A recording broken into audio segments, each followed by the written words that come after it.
कौन हो तुम? अभिनव उस आदमी पर जोर से चिल्ला पड़ा। ऐसे में वो आदमी तेजी से अभिनव के करीब आया और उसे उसके कॉलर से उठाते हुए बोला, आवाज नीचे करके बात कर, समझा? नहीं तो तेरी जुबान खींचकर काट डालूंगा। उस आदमी की धमकी सुनते हुए अभिनव ने एक पल के लिए उसका चेहरा गौर से देखा और पाया कि वो कोई अनजान था। हालांकि दिखने में वो आदमी काफी खतरनाक लग रहा था, लेकिन अभिनव ने ऐसे खतरनाक आदमी पहली बार नहीं देखे थे और इतनी खूंखार धमकियां भी पहली बार नहीं सुनी थी।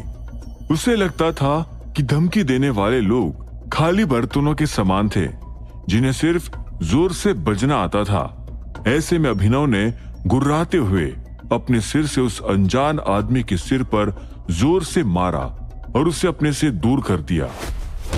साले! वो आदमी अभिनव पर चिल्ला पड़ा। वो वापस अभिनव को मुक्का मारने के लिए आगे दौड़ा ही था कि इतने में अभिनव जमीन से उठा और उसने अपनी टांग घुमाकर उस आदमी को लात दे मारी। कौन है तू? किसने भेजा है तुझे? अभिनव ये सवाल करते हुए उस आदमी के करीब आने लगा। इतने में वो आदमी जोर से चिल्लाया, बैकअप! बैकअप! उसकी आवाज सुनते ही उस ग्राउंड के अंदर अचानक 3 और हट्टे कट्टे लोग घुस आए और अभिनव की तरफ दौड़ पड़े। उन्हें अपनी तरफ आते देख अभिनव ने एक कदम पीछे ले लिया। ऐसा नहीं था कि उसने पहले कभी अकेले कई सारे लोगों से लड़ाई नहीं की थी, मगर फिलहाल जो आदमी उसकी तरफ आ रहे थे वो वाकई काफी मजबूत और खतरनाक लग रहे थे। दूसरी ओर कबीर को जब पीछे देखने पर भी कुछ नजर नहीं आया तो उसने एक हताशा भरी गहरी सांस लेकर वो फोन काट दिया। उसकी आंखें फिर अभिनव को ढूंढने लगी और तभी उसने देखा कि 3 खतरनाक आदमी अभिनव की तरफ दौड़ते हुए आ रहे थे। शिट! टाइगर! कबीर अभिनव को बचाने के लिए तुरंत वहां से दौड़ पड़ा। वो तीनों आदमी अब अभिनव के करीब आने वाले थे। ऐसे में अभिनव ने एक पल के लिए कुछ सोचा और फिर अचानक जमीन पर पड़े हमलावर को उठाकर उसके ही साथियों की तरफ फेंक दिया।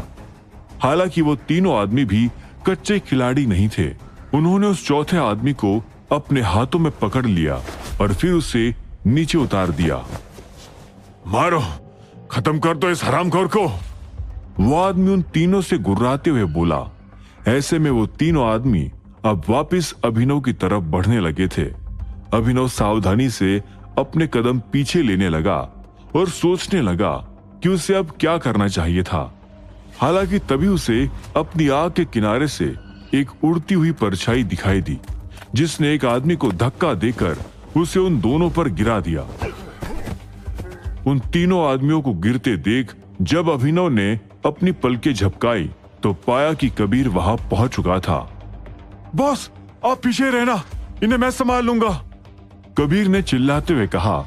कबीर को देखकर वो तीनों आदमी गुस्से से गुर्राने लगे और फिर उनके पीछे आते हुए चौथे आदमी ने कहा, कबीर, बड़े दिनों बाद दिखे हो। लगता है तुम्हें इस छछुंदर के प्रोटेक्शन का काम दिया है अब हंसराज ने, है ना? कबीर ने जब अपनी गर्दन उस आवाज की तरफ घुमाई तो उसे एक जाना पहचाना शख्स दिखाई दिया। वो उसे एक पल के लिए देखकर बोला, हेनरी, क्या बात है? कबीर की बात सुनकर अभिनव ने उससे पूछा, तुम इसे जानते हो कबीर? कबीर ने अभिनव के सवाल पर हाँ में सिर हिलाया और फिर कहा, हाँ बॉस, ये सब अधिराज और उसके भाइयों के पालतू कुत्ते हैं। घर में पड़े पड़े इनके शरीर पर चर्बी न चढ़ जाए, इसलिए अधिराज अक्सर इन्हें गली गली दौड़ने के लिए भेज देता है। कबीर की बात सुनकर उस चौथे आदमी यानी हेनरी को गुस्सा आ गया और फिर वो अपने तीनों साथियों से बोला, टाइगर के साथ इसको भी मारो, दोनों की अकल ठिकाने लगा दो। हेनरी की बात सुनते ही वो तीनों आदमी फिर से उठे और अपनी मुट्ठियां कसते हुए कबीर को घेरने लगे। कबीर उन्हें देखकर एक पल के लिए मुस्कुराया और फिर बोला, तुम लोग जानते हो ना मैं कौन हूं, एक बार फिर सोच लो, अगर पंगा लिया तो। कबीर अपनी बात पूरी कर पाता उससे पहले एक आदमी ने उसकी तरफ एक मुक्का बरसा दिया। कबीर फुर्ती से तुरंत पीछे हुआ और फिर उसने उस आदमी का हाथ पकड़कर उसे हवा में उठाते हुए जोर से जमीन पर पटक दिया। वह आदमी दर्द के मारे चिल्ला पड़ा। इतने में बाकी दोनों आदमी भी कबीर की तरफ लात और घूंसे बरसा चुके थे। हालांकि कबीर ने आसानी से पहले आदमी के मुक्के को अपनी हथेली से पकड़कर रोक दिया और फिर दूसरे आदमी की लात को भी पकड़ते हुए उसे खींचकर नीचे गिरा दिया। इतने में पहले आदमी ने भी अपने दूसरे हाथ से कबीर पर मुक्का बरसाने की कोशिश की, लेकिन फिर कबीर ने पूरी ताकत से उसका हाथ मरोड़ दिया। हाथ के मरोड़ने से वो आदमी भी दर्द के कारण चीखने लगा और तभी उसके शरीर से टूटने की एक आवाज आई। कबीर ने उसका हाथ इतनी जोर से मरोड़ा था कि वो वहीं पर टूट गया और ऐसे में वो आदमी दर्द में तड़पते हुए नीचे गिर गया। अधिराज के भेजे तीनों आदमियों को पस्त करने के बाद कबीर एक गहरी सांस लेकर हेनरी की तरफ बढ़ने लगा। हेनरी उसे देखकर घबरा गया और उसने पलटकर वहां से भागने की कोशिश की। हालांकि अपनी तेज रफ्तार से कबीर को उसे पकड़ने में जरा भी वक्त नहीं लगा। उसने पीछे से हेनरी के बाल पकड़े और फिर बालों से ही खींचकर वो उसे अभिनव के पास ले आया।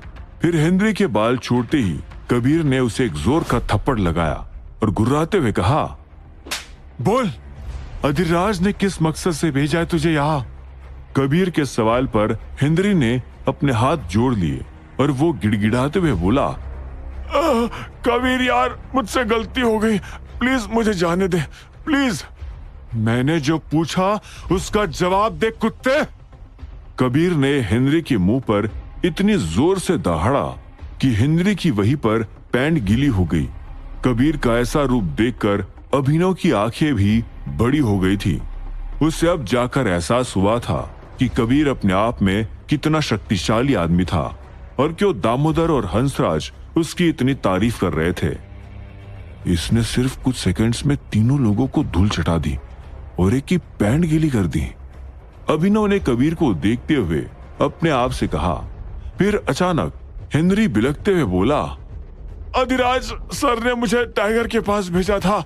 उन्होंने सिर्फ इतना कहा था कि मैं टाइगर को यह बताकर आऊं कि वो किससे पंगा ले रहा था और उसकी क्या औकात थी।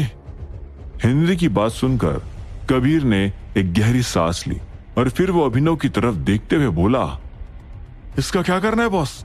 इन चारों को इसी ग्राउंड में जिंदा गाड़ दो। कबीर की बात सुनकर हेनरी की रूह कांप गई।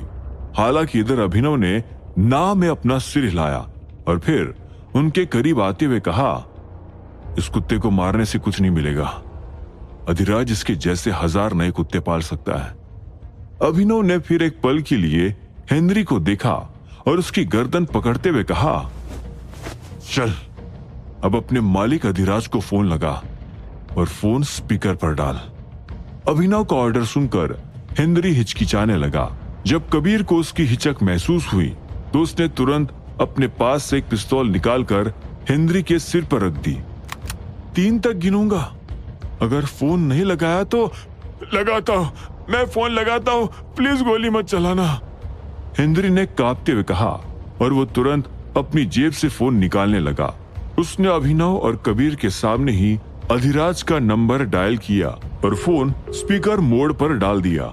लगभग 2 रिंग के बाद अधिराज ने हेनरी का फोन उठाया और ऊंची आवाज में कहा, टाइगर को उसकी औकात पता चली या नहीं? इससे पहले कि हेनरी अधिराज के सवाल पर कुछ बोल पाता, अभिनव ने उसके हाथ से फोन छीनकर अपने हाथ में लिया और एक गहरी आवाज में कहा, अधिराज। हेनरी के फोन से किसी दूसरे की आवाज सुनकर अधिराज एक पल के लिए कंफ्यूज हुआ और बोला, कौन? हेनरी? हेनरी नहीं, तेरा बाप टाइगर बोल रहा हूं। अपने कुत्तों को बांध कर रख अधिराज, नहीं तो मैं अपने शेरों से भरे पिंजरे खोल दूंगा। अभिनव ने रूखे सुर में अपनी बात कही। ऐसे में अधिराज ने एक लंबी गहरी सांस ली और फिर एक हल्की सी मुस्कान के साथ कहा, टाइगर यानी मेरा भाई अभिनव। आज तुम्हारी आवाज सुनने का सौभाग्य प्राप्त हो ही गया भाई। लेकिन मैं तुम्हारी ये आवाज रोज रोज सहन नहीं कर पाऊंगा। इसलिए बहुत ही प्यार से और तुम जैसे अनाथ पर दया करके मैं कह रहा हूं कि आज के आज ही कनाडा छोड़कर वापस इंडिया लौट जाओ। उस बूढ़े दामोदर की अब उम्र हो गई है, तुम्हें तो छोड़ो, उसका खुद को बचाना भी फिलहाल मुश्किल है। तुमने मेरे भेजे आदमियों को हराया है, इसलिए मैं तुम्हें इनाम में ये चेतावनी दे रहा हूं, समझे? अधिराज की बात सुनकर अभिनव एक पल के लिए हंसा और बोला, ये जो इनाम है ना अधिराज, इसे अपने पास ही रख और मुझ पर दया करने से बेहतर ये होगा कि तुम खुद पर, खुद के भाइयों पर और अपनी दादी पर दया करना शुरू कर दो, क्योंकि बहुत जल्द तुम सभी की उल्टी गिनती शुरू होने वाली है। अभिनव की बात पर अधिराज ने गुस्से भरी गहरी सांस ली और बोला, तू जानता नहीं है कि तू किससे भिड़ रहा है अभिनव। अपने आप को ज्यादा हीरो मत समझ। हमने जिस तरह तेरे बाप को यहां से निकाला था, उसी तरह तेरा भी पत्ता साफ कर देंगे। नहीं अधिराज, सफाई तो तुम जैसे गद्दारों की होगी। जब मैं अपने पत्ते खोलूंगा, जस्ट वेट एंड वॉच। इतना कहते ही अभिनव ने तपाक से वो फोन काटा और उसे वापस हेनरी की तरफ फेंक दिया। हेनरी ने घबराते हुए वो फोन पकड़ा और वो अपनी जगह से उठने लगा। इतने में कबीर उससे रूखे सुर में बोला, चल अब अपने इन 3 जानवरों को भी यहां से उठा और वापस चला जा, नहीं तो यही तुम सबकी कब्र खोद दूंगा। कबीर की धमकी सुनकर हेनरी तुरंत अपने तीनों साथियों के पास गया और उन्हें जमीन से उठाने लगा।